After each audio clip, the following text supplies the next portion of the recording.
Let's talk about debt. When is it okay to invest even though you have debt? Is it okay to use debt to invest? We'll talk about that. And if you're a person struggling with debt, I'll give you some tips. 6 tips to get out of debt. Let's dive in. Welcome to Money and Freedom, the podcast about becoming financially free and building wealth for generations using stock market investing.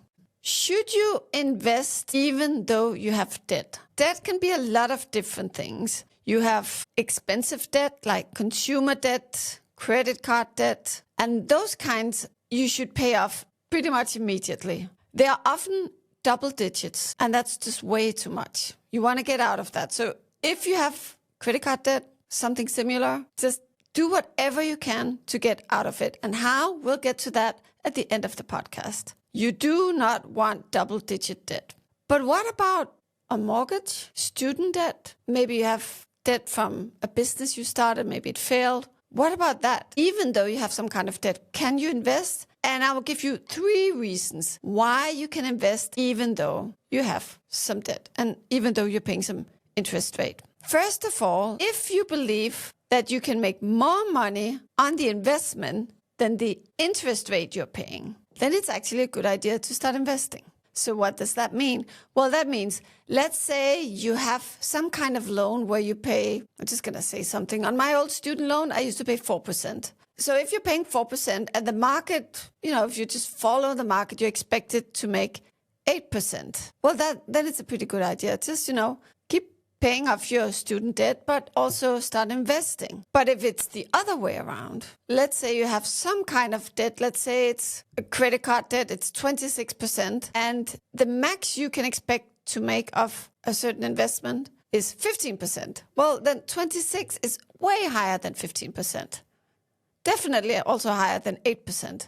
So pay off the debt first. So the second reason is that you gain experience when you start investing. So if you're someone new to investing, it's so valuable to get that experience. When people first start investing, they're at the level sometimes where they're scared of pushing a button. What's going to happen if I do this? You have to get over that. And learning to invest is not just it is about numbers, but it's much, much more than that. It's about emotions. It's about handling yourself. But it's also about, if you're investing like a real value investor, where you're looking into the companies, that way of investing, you accumulate knowledge. Yeah, you learn so much. You learn about that company, and you can use that knowledge when reading about another company. So that knowledge will accumulate and accumulate. It's almost like it's compounding. So that's why you want to get in there, because you want to compound early. You want to compound early on your money, but also on your knowledge and your experience. And the third reason is that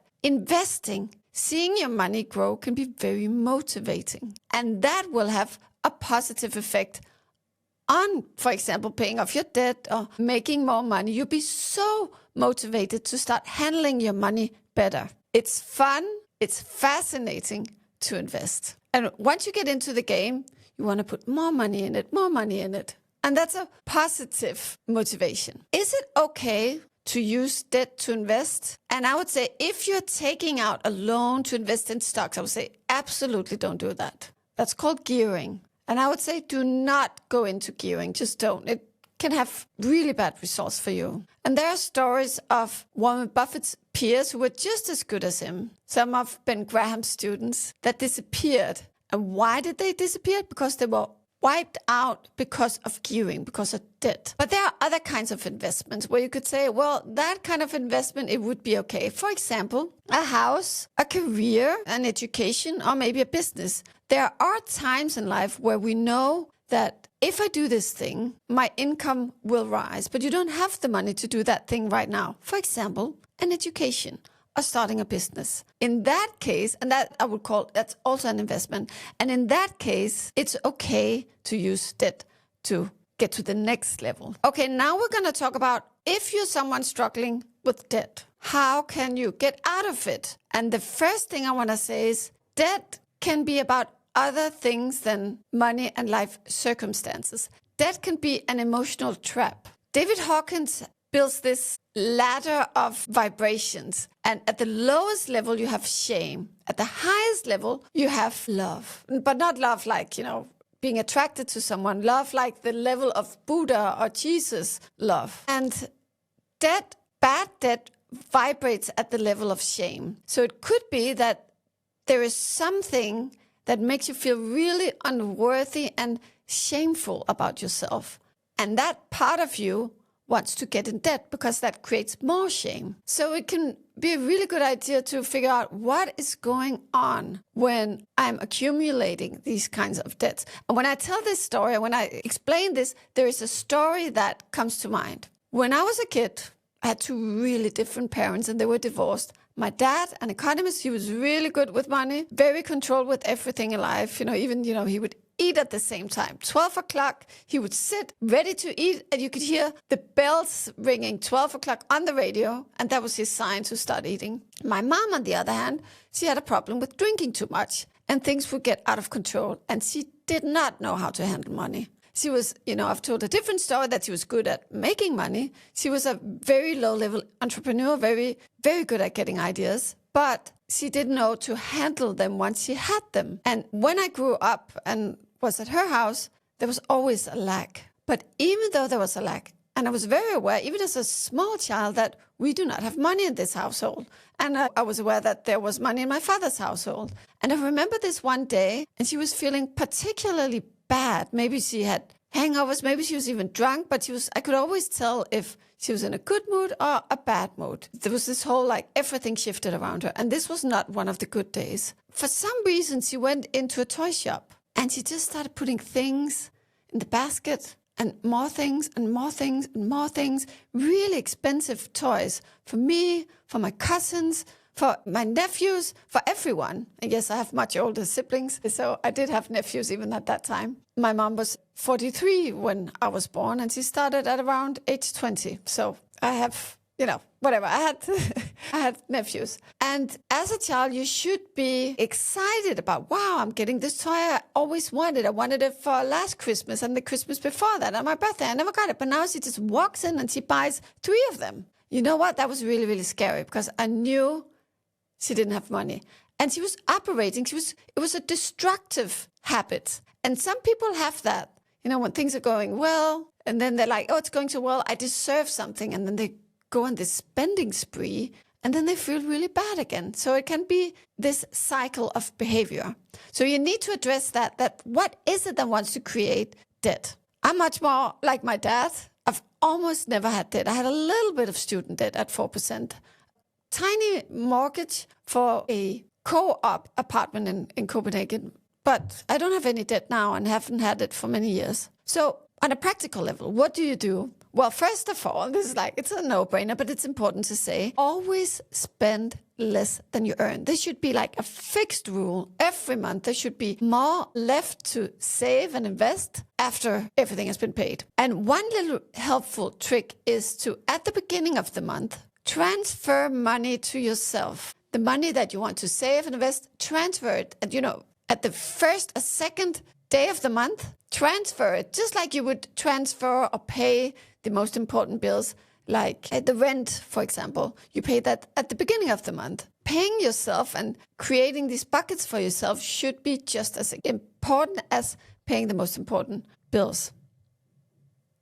Trick number two is to pay everything up front. Don't use your credit card. Don't get into credit card debt. Don't use installments. It's always more expensive when you use installments. You can calculate it, just figure out the numbers. And that's a kind of negative interest rate. And there's a good little saying, or someone once said this, if you can't afford to pay the full price up front, you can't afford it. Always pay up front, pay everything immediately. Third, be a minimalist, at least until your debt is gone. Just stop buying more stuff. Material things weigh us down. They create clutter. What I do before I buy something, I rate it on a scale of 1 to 10. And I will only buy it if it's a 10. That means actually that I tend to buy luxury things, which is okay. Because buying some luxury things in your life will tell the universe that there's enough. But don't do that if you're in debt. That's something you can do when you're out of debt. And I really prefer to buy fewer really great things than a lot of crappy things. It's about prioritizing. Trick number 4, focus on the future before purchasing something. So I've experienced how my money can become worth 5 times more. For example, when I invested in Apple.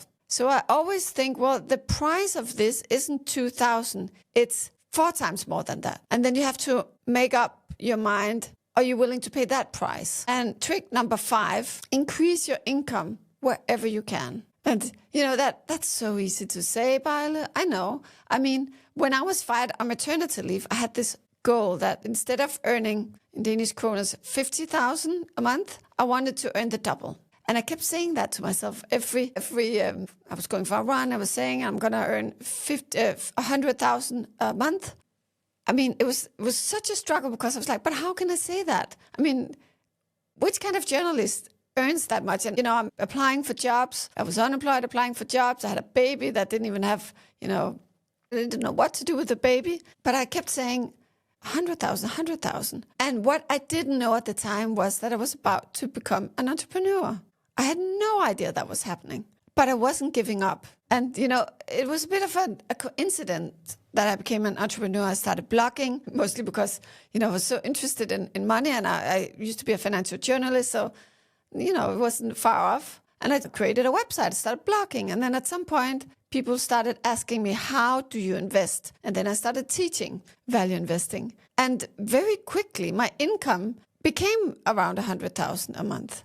And then, you know, I progressed from there. So what can you do? Maybe right now in your life, it might feel like, well, I'm stuck at this level, but just keep believing in it. Keep searching for new ways. Maybe you can also open a business. Or if you can't leave your job right now, maybe it can be a side hustle for a while. Maybe there are things you can sell that you don't no longer need. Maybe you have some assets that need to be activated. A summer house that you don't use a lot that you can rent out. Something, I don't know. Keep your mind going. And when we do these kind of things, it's important not to go into, but I can't do that, but that's not possible. Instead, ask a positive question. How can I double my income? How can I make more money now? How can I afford? How can I pay down my debt? Or how can I afford whatever it is that you want? An education, I hope, something good. Okay, next, the last one, number 6, is get paid for your money. And what do I mean? I mean, invest, of course. Invest your money so your money starts earning money for you. And that's part of the positive cycle. Getting out of debt and then getting into real wealth. Wealth that just grows and grows and grows like a snowball. That's it for today. If you enjoyed this podcast, remember to follow, like, and subscribe, and review it on your favorite platform. Thank you. Please remember, what we share on Money and Freedom is for education and entertainment only. The opinions you hear from me or my guests are not investment advice. Always do your own research or speak to a professional before making any decisions.